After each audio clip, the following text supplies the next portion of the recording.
Only individuals can be principal owners. So if your small business applicant is ABC Inc., owned by XYZ Corporation, that's not a principal owner.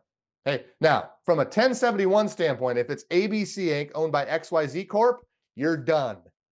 Now, with the beneficial ownership rules under Bank Secrecy Act and anti-money laundering, you're not done. That's a different set of rules that I'll come back to in just a moment. For this particular rule, 1071, we only care about natural individuals like you and I with a heartbeat that are direct owners of the small business. Okay. More specifically, it's 0 to 4. Okay, why that number? How does that add up? Well, they're looking for people with 25% or more, and there you see it in front of you, direct ownership. Again, I'm going to stress this. This is not customer due diligence of beneficial owners. It may be, okay, it could be the same, but it's not. The customer due diligence of beneficial owners requires you to do direct and indirect ownership. This particular rule only wants direct ownership.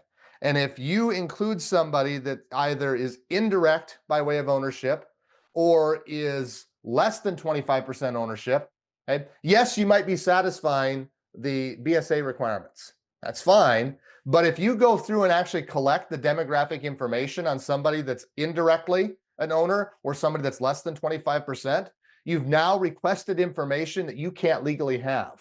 That's a violation. Okay? It's a fair lending issue.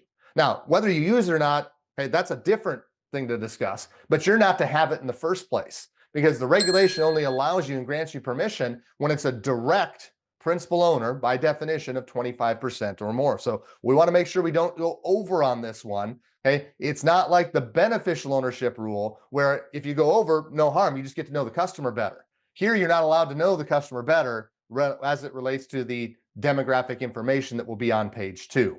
So direct ownership, it's not CDDBO. And I'll give you something to chew on here in just a bit that might hit that home even more.